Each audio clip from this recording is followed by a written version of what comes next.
Hello everyone, कैसे हैं? सत श्री अकाल, नमस्कार, जय श्री राम, राधे राधे। कैसे हैं आप लोग? चलिए आइए, अब पार्ट 3 हम लोग फिज़िक्स का चैप्टर प्रोजेक्टाइल मोशन का क्वेश्चन हम लोग करते हैं। लगभग इसमें प्रोजेक्टाइल मोशन और घर्षण के क्वेश्चन मिलेंगे, प्रक्षेप गति और घर्षण के क्वेश्चन मिलेंगे आपको, लगभग 100 क्वेश्चन। चलिए, पहला न्यूमेरिकल है, इसको हम छोड़ देते हैं क्योंकि हम लोग न्यूमेरिकल के लिए अलग वीडियो बना लेंगे जब ये सब ख़त्म हो जाएगा तो, या बीच में। चलिए आते हैं पहला क्वेश्चन। अगर आपको यह वीडियो अच्छा लगे तो लाइक और शेयर करना ज़रूर कीजिएगा, लाइक और शेयर ज़रूर कीजिएगा। चलिए, पहला क्वेश्चन है, किसी रॉकेट का उड़ना किस सिद्धांत पर आधारित होता है? तो संवेग संरक्षण के सिद्धांत पे होता है। किस कोण पर फेंके जाने पर कोई वस्तु सर्वाधिक दूरी प्रक्षेपित होगी? तो 45 डिग्री के कोण पर। बोलेगा कि सबसे ज़्यादा ऊंची कब जाएगी? तो 90 डिग्री के कोण पर अगर भेजेंगे तो सबसे ऊंचा जाएगा, और 45 डिग्री के कोण पर भेजेंगे तो सबसे ज़्यादा दूरी तय करेगा। पारंपरिक रॉकेट में ईंधन के फलस्वरूप उत्सर्जित गैस की उत्सर्जन दर कितनी होती है? तो 4000 मीटर पर सेकेंड होती है। किसी प्रक्षेप का पथ का आकार कैसा होता है? तो प्रक्षेप गति के पथ का आकार परवलयाकार होता है। किसी वस्तु के प्रक्षेपण जिस 3 दृश्यों द्वारा वस्तु को दर्शाया जाता है उसे लंब कोणीय कहते हैं। क्या कहते हैं? लंब कोणीय। प्रक्षेपक बल का आघूर्ण किसके द्वारा उत्पन्न होता है? तो प्रक्षेपक बल का बल आघूर्ण किसके द्वारा? तो चुंबकीय रूप में उत्पन्न होता है। एकरूपता से त्वरण की गई वस्तु का बल अनुभव करती है गति के समान दिशा में। त्वरण में वेग में परिवर्तन होता है तो समान दिशा में। किसी वस्तु को प्रक्षेपित करने पर उसके आरंभिक स्थिति और प्रक्षेपण के द्वारा गिरने के दौरान उसके द्वारा तय की गई दूरी को क्या कहते हैं हम लोग? तो परास कहते हैं। क्या कहते हैं? परास कहते हैं। चलिए आगे आते हैं। लीवर पर वह बिंदु कौन सा है जो अपने स्थान पर स्थिर रहता है? तो फॉल्कन हमेशा स्थिर रहता है। एक व्यक्ति लिफ्ट के अंदर वजन पैमाने पर खड़ा है तो लिफ्ट पर ऊपर की ओर तेज़ी से चलना शुरू करेगा तो वजन क्या होगा भाई? तो पैमाने पर वजन अधिक दिखाई देगा। एक बहुत पुराने मॉडल के पेंडुलम की घड़ी की कार्य पद्धति पूरी तरह से किस पर निर्भर करती है? तो बताइएगा किस पर निर्भर करती है? तो मैकेनिकल पर निर्भर करती है, मैकेनिकल ऊर्जा पे।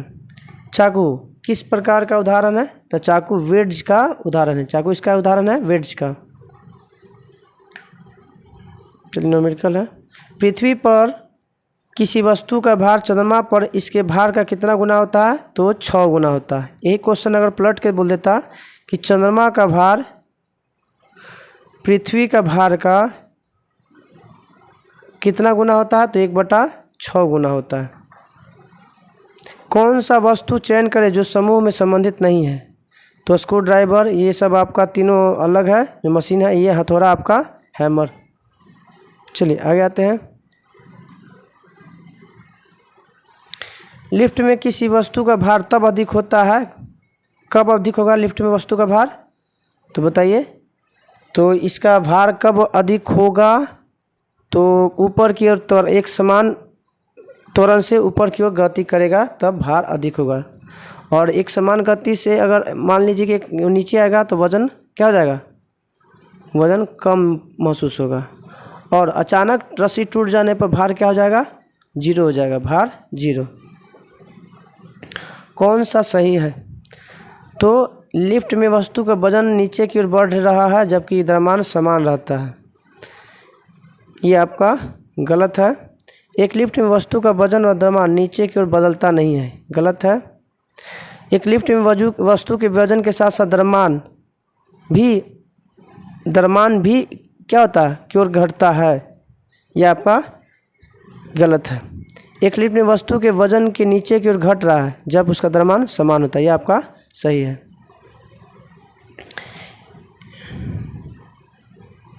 एक पत्थर किसी स्प्रिंग तुला में बांधा गया है। निम्नलिखित स्थिति में कौन सी स्प्रिंग तुला के रीडिंग में सबसे कम भार दिखाई देगा? तो ये आपको जब पत्थर की बीकर में लिए पानी में पूरी तरह से निमज्जित हो डूबा रहेगा तब भार कम महसूस होगा। जब किसी पिंड को विषुवत रेखा से उत्तर से दक्षिण ध्रुव पर ले जाया जाता है तो इसका भार क्या हो जाएगा? तो बढ़ा हुआ महसूस होगा। यदि हम तृतीय श्रेणी के उत्तोलक में बल भुजा की लंबाई और भार भुजा की लंबाई की तुलना करें तो कौन सा कथन सही होगा? तो इसका बल भुजा की लंबाई हमेशा भार भुजा की लंबाई से कम होती है। कौन सा तृतीय श्रेणी का उत्तोलक नहीं है? तो याद रखिएगा, फॉल्क्रम जब बीच में रहेगा, जब फॉल्क्रम बीच में रहेगा तो प्रथम श्रेणी का उत्तोलक। जब आपका फॉल्क्रम आगे रहेगा तो आपका द्वितीय श्रेणी का उत्तोलक होगा, और जब फॉल्क्रम पीछे होगा तो आपका तृतीय श्रेणी का उत्तोलक होगा। जैसे ये खैनी काटने वाला मशीन का आपका देखिएगा, वहाँ घूमने वाला जो लगा हुआ रहता है यहाँ पर आगे रहता है, और ये चिमटा जो जलेबी हम लोग पकड़ते हैं वो पीछे रहता है, और कैंची में बीच में। तो इसी के आधार पर हम लोग बीच में रहेगा तो प्रथम, आगे रहेगा तो द्वितीय, और पीछे रहा तो तृतीय श्रेणी का उत्तोलक। तो तृतीय श्रेणी का उत्तोलक नहीं है, तो बताइए कौन नहीं है? तो ये आपका एक पहिया वाला ठेला वाला तृतीय श्रेणी का उत्तोलक नहीं है। बताइए ये आपका किसका आता है? आंसर हो जाएगा डी।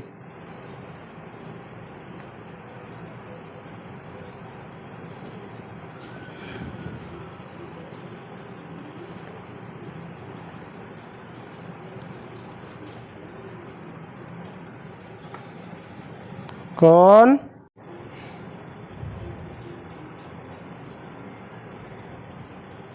उत्तोलक को बीम से पकड़ने के लिए बेरिंग और अन्य उपकरण की आवश्यकता होती है। तो किस उत्तोलक में पकड़ने की आवश्यकता होती है? तो 371 का क्या हो जाएगा? तृतीय श्रेणी में आवश्यकता होती है। कौन सा तृतीय श्रेणी का उत्तोलक है? तो तृतीय श्रेणी का उत्तोलक आपका चिमटा है। क्या है? चिमटा। द्वितीय श्रेणी के उत्तोलक में प्रयत्न माने आयास और भार किसके दिशा में होता है? तो क्या होता है? तो ये आपका समान दिशा में होता है। प्रयास और भार समान दिशा में होता है। प्रयत्न ऐसे लिखा जाता है। सरौता और कैंची एक जोड़ी है जो किस क्लास के लीवर के रूप में माना जाता है? तो क्लास 1 के रूप में माना जाता है। तो कैसा होता है? तो ये आपका कैसा होता है? तो डबल होता है। कैसा? सरौता और कैंची कैसा होता है? डबल। किसी मशीन की दक्षता कभी भी 100% से अधिक नहीं हो सकती है। मशीन की दक्षता 100% से अधिक नहीं हो सकती है। कोई लोड पाने के लिए लगाए जाने वाले बल को क्या कहा जाता है? तो कोई लोड पाने के लिए लगाए जाने वाले बल को प्रयत्न कहा जाता है। गर्दन को सीधा रखने के लिए सिर को ऊपर उठाना क्या कहलाता है? तो वक्षीय खिंचाव कहलाता है। क्लास 3 माने उत्तोलक 3 में प्रयत्न और भार किस दिशा में होता है? तृतीय श्रेणी के उत्तोलक में प्रयत्न और भार किस दिशा में होता है? तो हो जाएगा आपका समान दिशा में होता है। अगला है कौन सा प्रथम श्रेणी का उत्तोलक नहीं है? तो प्रथम श्रेणी का उत्तोलक सरौता नहीं है।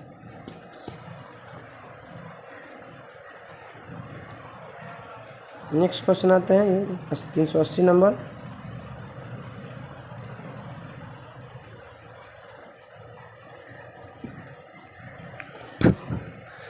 तृतीय श्रेणी के उत्तोलक में कौन सा कथन सही है? तो बताइएगा तृतीय श्रेणी के उत्तोलक में कौन सही है? तो आपका हो जाएगा प्रयत्न लोड और आधार के बीच में होता है। प्रयत्न जो होता है लोड और आधार के बीच में होता है। अगला क्वेश्चन आते हैं किसी साधारण मशीन की दक्षता बराबर कैसे तय कर सकते हैं इसको? तो यांत्रिक लाभ बटा वेग का अनुपात को हम रूप में व्यक्त कर सकते हैं। किसी पेंच की चूड़ी किस चूड़ी पर बिंदु से अगली चूड़ी पर संगत बिंदु की दूरी को क्या कहते हैं? तो पिच कहते हैं। आप देखे होंगे नट में इस तरह का आपका ढांचा मिलेगा, इस तरह का जो रहता है कटिंग, जिसके अनुसार इन दोनों के बीच की दूरी को पिच कहते हैं। आदर्श मशीनें वे काल्पनिक मशीनें हैं जो घर्षणहीन होती हैं। आदर्श मशीनें वे काल्पनिक मशीनें होती हैं जो घर्षणहीन होती हैं।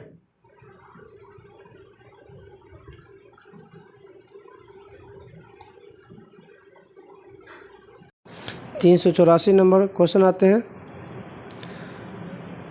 लीवर में प्रयत्न और भार की दिशा में आता है फर्स्ट लीवर में, तो आपका विपरीत दिशा में आता है।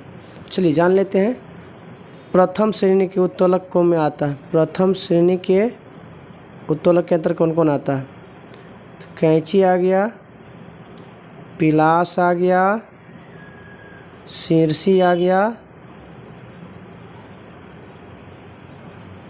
कील उखाड़ने वाला मशीन आ जाएगा,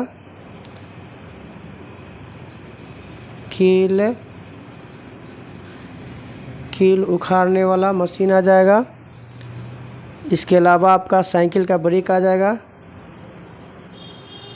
साइकिल का ब्रेक आ जाएगा।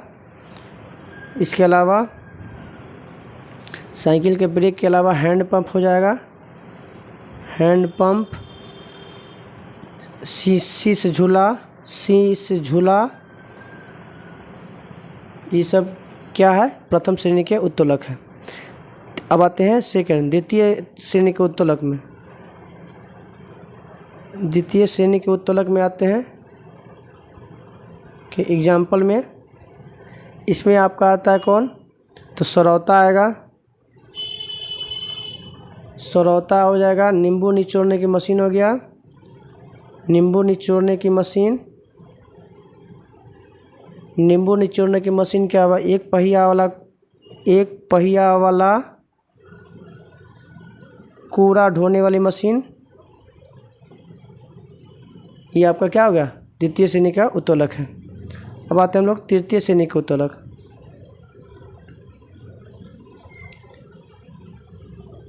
तृतीय श्रेणी के उत्तोलक में आते हैं हम लोग, तो ये आपका आ जाएगा कौन? चिमटा आ जाएगा, मनुष्य का हाथ आ जाएगा, मनुष्य का हाथ आ जाएगा। ये सब तीसरा श्रेणी का उत्तोलक है। चलिए आगे आते हैं हम लोग 85 में। याद रखिएगा, ये आपके लिए महत्वपूर्ण है। कौन सा प्रथम श्रेणी का उत्तोलक का उदाहरण है? तो प्रथम श्रेणी का उदाहरण अभी कैंची बताए थे। आगे या चलिए न्यूमेरिकल है आपका, ये भी न्यूमेरिकल है।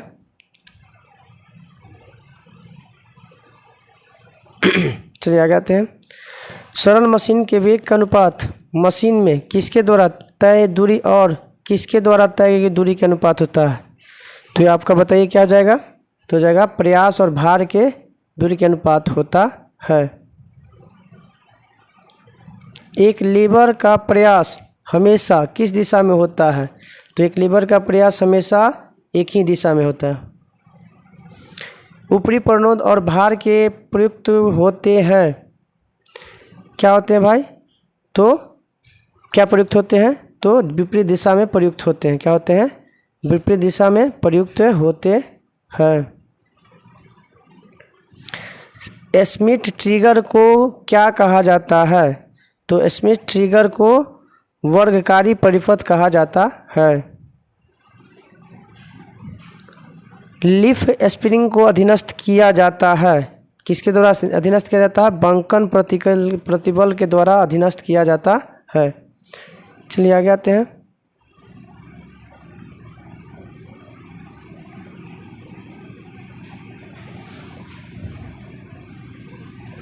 चलिए आगे आते हैं। कौन एक गहन गुण है केवल इसको छोड़कर? तो घनत्व आपका, दबाव आपका, तापमान आपका अलग है, मगर यह आपका द्रव्यमान छोड़ के बाकी सब में गहन गुण पाया जाता है। पहला श्रेणी के उपकरणों का विवरण कीजिए। तो पहला श्रेणी के विवरण क्या में हो जाता है भाई, तो स्थैतिक संवेदनशीलता और अस्थायी समय। जब एक दोलक दोलन करता है तो एक स्थिर गति से अपनी स्ट्रीम के साथ चलने वाले एक बिंदु द्वारा बनाए गए वक्र को क्या कहते हैं, तो बनाए गए वक्र को हम लोग स्पाइरल कहते हैं। क्या कहते हैं, स्पाइरल। कोई स्वयं को क्यों एक डूबा हुआ महसूस करता है जब लिफ्ट नीचे की ओर जाता है, तो हमारा शरीर में भारहीनता के कारण जो हम डूबा हुआ महसूस करते हैं। तो आपको पता होना चाहिए, जब हम चक्री वाला झुलुआ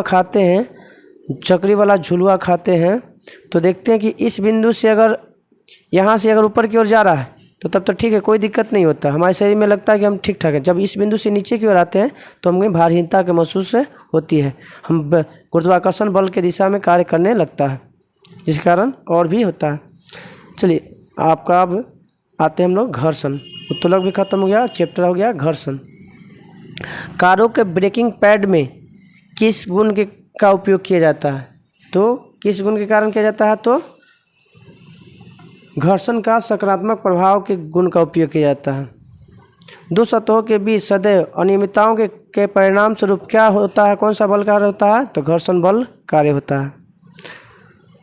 घर्षण द्वारा किए गए कार्य का क्षय नहीं होता है, बल्कि यह किस ऊर्जा से किस ऊर्जा में परिवर्तित हो जाती है, तो घर्षण ऊर्जा से तापीय ऊर्जा में बदल जाता है। आप दोनों हाथ रगड़िएगा तो देखिएगा घर्षण के कारण क्या हो जाता है, गर्म हो जाता है। आगे आते हैं, घर्षण बल कार्य करता है, तो घर्षण बल के दिशा के विपरीत कार्य करता है। याद रखिएगा, घर्षण बल की दिशा के विपरीत कार्य करता है। यदि किसी गतिमान वस्तु पर कोई बल आरोपित नहीं है तो वह किस कारण रुक जाती है, तो घर्षण बल के कारण रुक जाती है। कोई गेंदा को फेंकिएगा, लुढ़काइएगा तो कुछ देर के चलने के बाद वो क्या हो जाता है, रुक जाती है। तो कौन से बल के कारण, तो घर्षण बल के कारण रुक जाती है। जब साइकिल में ब्रेक लगाया जाता है तो ब्रेक पैड मैंने ब्रेक और में जो गाड़ी रुकने के कारण क्या होता है, किस कारण रुक जाता है, तो आपको पता होना चाहिए कि पैड और रिम के बीच में घर्षण के कारण, रिम और उस ब्रेक में घर्षण के कारण साइकिल रुक जाती है। दो सतहों के अनियमितताओं को क्या कहते हैं जो स्थैतिक घर्षण का कारण बनता है, तो इंटरलॉकिंग कहते हैं। दो सतहों के अनियमितताओं का क्या कहते हैं, जो स्थैतिक घर्षण का कारण होता है, इंटरलॉकिंग होता है। घर्षण बल के बिना कौन सा कार्य कठिन है, तो आपको पता ना चाहिए, संगमरमर पर, गीले संगमरमर पर चलना कठिन होगा। हम बर्फ़ पे क्यों नहीं चल पाते हैं, क्योंकि हम लोगों के बीच में पैर और बर्फ़ के बीच में घर्षण बल कार्य नहीं करता। जितना ज़्यादा रुखरा चीज़ घर्षण उतना ही ज़्यादा, जितना चिकना सतह उतना ही घर्षण कम। संपर्क में आने वाली दो सतहों के बीच किसकी उपस्थिति के कारण घर्षण बना रहता है, तो अनियमितताओं के कारण। जैसे इस सतह, हमको तो सतह पर दिखता नहीं है मगर ऐसा रखरापन होता है जिसके कारण उसमें घर्षण उत्पन्न होता है। इस पर अगर हम हाथ रगड़ेंगे तो कैसा महसूस होगा, जैसे दीवार पर आप रगड़िएगा तो पता चल जाएगा कि रुखरापन के कारण हमारे। जब हम एक हथौड़े की मदद से मांसपेशी बल लगाते हैं, कौन से अन्य बल भी कील की दीवार में ठोकने में योगदान करता है, तो घर्षण बल ठोकने में योगदान करता है। स्क्रू, बॉल बेयरिंग और जूते के तल में घर्षण का क्या कारण होता है, तो घर्षण इन सामग्रियों को घिसता है और इन्हें क्षति पहुंचाती है।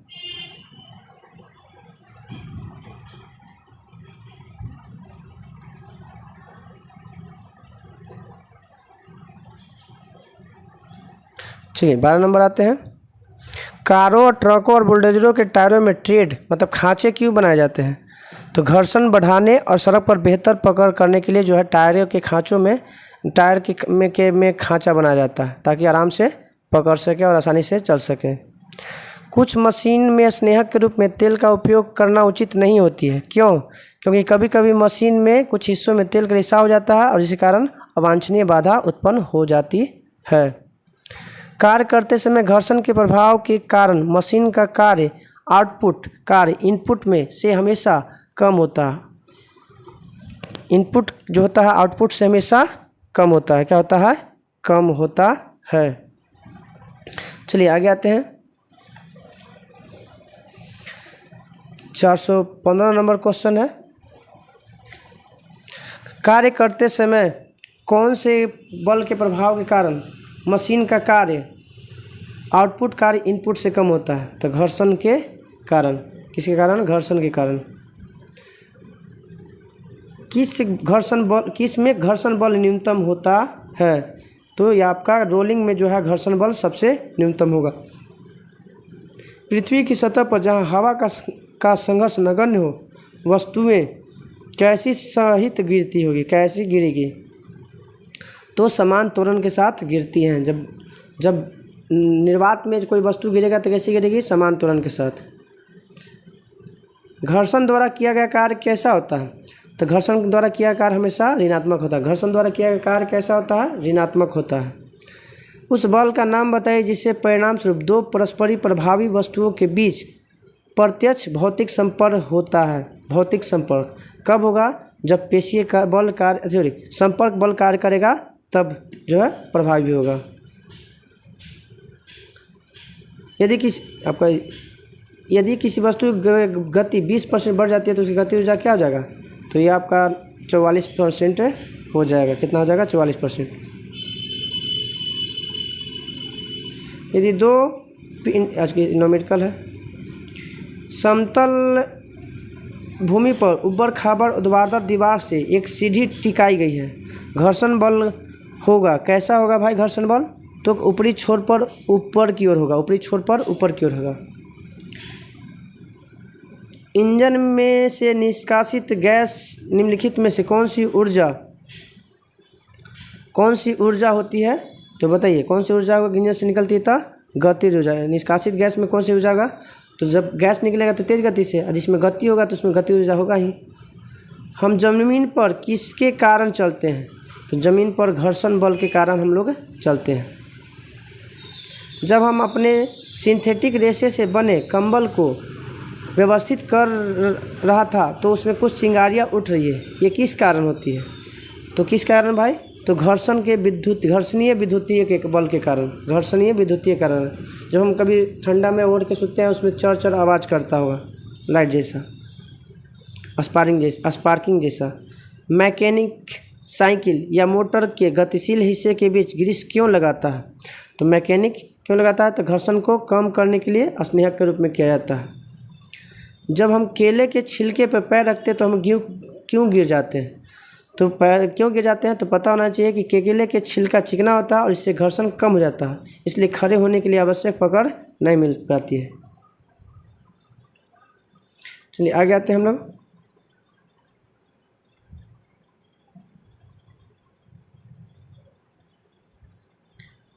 स्नेहक द्वारा कम किया जाता है। क्या किया जाता है भाई? तो स्नेहक द्वारा क्या कम किया जाता है? तो सतहों के अनियमितताओं को, इंटरलॉकिंग को कम किया जाता है। स्नेहक किसी गतिशील हिस्सों के बीच घर्षण को कैसे कम करती है? तो कैसे कम करती है? तो बताइए। ये आपके स्नेहक गतिशील पुर्जों के बीच में एक पतली फिल्म बनाता है ताकि वह सीधे एक दूसरे से रगड़ नहीं खाए। जिम्नास्ट अपने हाथों पर एक खुरदरे पदार्थ क्यों लगाते हैं? खुरदरे पदार्थ क्यों लगाते हैं? बेहतर पकड़ प्राप्त करने हेतु घर्षण को बढ़ावा देने के लिए।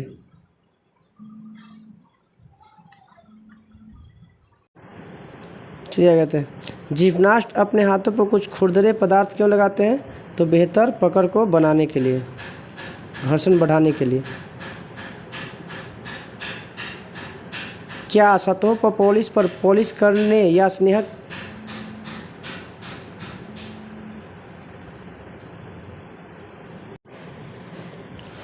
चलिए आगे आते हैं। कॉल आ रहा है, बार बार डिस्टर्ब हो जा रहा है। चलिए आगे आते हैं।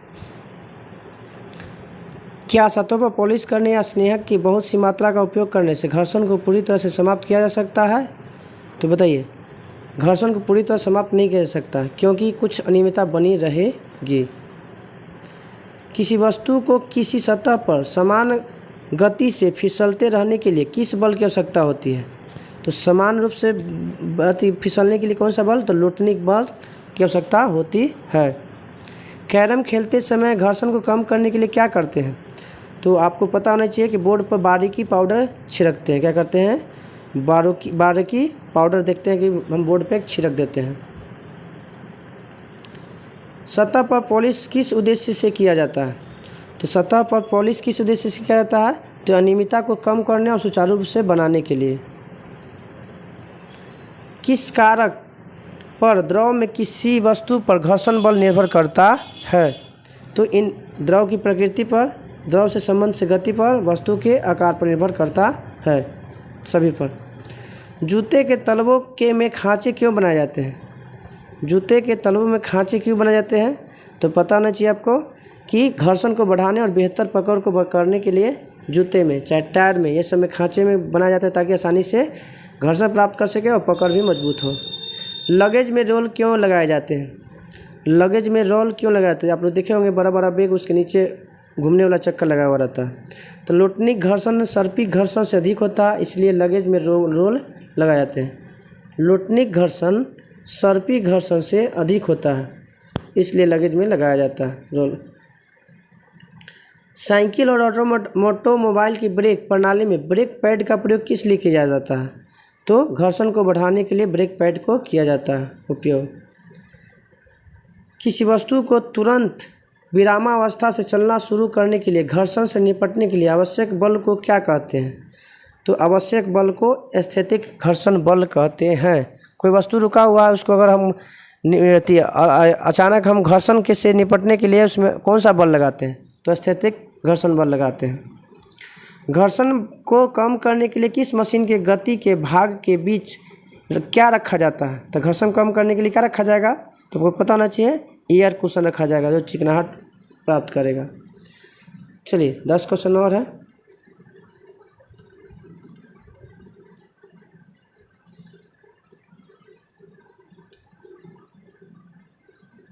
सीलिंग फैन और साइकिल के हब के धुरी के बीच घर्षण को कम करने के लिए किस मशीन पुर्जे का उपयोग किया जाता है? तो पता होना चाहिए कि साइकिल के फैन और साइकिल के हब के धुरी के बीच घर्षण को कम करने के लिए किस पुर्जे का प्रयोग किया जाता है? तो बॉल बीरिंग का प्रयोग किया जाता है। पंखा में बॉल बीरिंग। स्थैतिक घर्षण और सर्पिक घर्षण की तुलना क्या होता है? तो सर्पिक घर्षण स्थैतिक घर्षण से थोड़ा स्थैतिक घर्षण सर्पिक घर्षण से थोड़ा कम होता है। क्या होता है? थोड़ा कम होता है। इनमें से किसके द्वारा लगाए जाने वाले घर्षण बल को ड्रैग से नाम दिया गया है? तो बताइएगा किसको कहा जाता है? तो द्रव के द्वारा लगाए गए बल को ड्रैग कहा जाता है। क्या कहता है? ड्रैग। हवा से गुजरने वाले वस्तुओं में हवा के द्वारा कौन सा बल लगाया जाता है? तो हवा के द्वारा कौन सा बल लगेगा? तो घर्षण बल लगेगा। जब वस्तुएं द्रव से होकर गुजरती हैं तो द्रव द्वारा उन पर कौन सा बल लगाया जाएगा? तो द्रव द्वारा आपका घर्षण बल लगाया जाएगा। घर्षण को बढ़ाने और गेंद में बेहद पकड़ प्राप्त करने के लिए क्रिकेट गेंदबाज क्या करता है? तो उसे क्रिकेट गेंद को अपनी जांघों के पास रगड़ता है कपड़े पे, ताकि उसमें रुकराहट कुछ आ जाए। तरल पदार्थ द्वारा लगाए गए घर्षण बल को क्या कहते हैं? तरल पदार्थ द्वारा लगाए गए घर्षण बल को कर्षण बल कहा जाता है। रक्त का pH मान 7.4 होता है। घर्षण के कारण एक दूसरे के संपर्क में दो सतहों की सापेक्षिक गति में क्या उत्पन्न होता है? तो घर्षण सापेक्षिक दो वस्तुओं के बीच में घर्षण बल कार्य करता है या संघर्ष होता है। चलिए आज का लास्ट क्वेश्चन, स्लाइडिंग घर्षण स्थिति घर्षण से क्या होता है? तो स्लाइडिंग घर्षण स्थिति घर्षण से बताइए क्या होता है? तो आपका छोटा होता है। क्या होता है? छोटा होता है। अगर यह वीडियो आप लोग के लिए लाभदायक है तो लाइक और शेयर ज़रूर कीजिएगा। और आपके शेयर और लाइक से ही हमें, आपके लाइक से ही या कमेंट से ही हमको मोटिवेशन मिलता है। तो लाइक और शेयर करना ना भूलें। जय हिंद, जय भारत।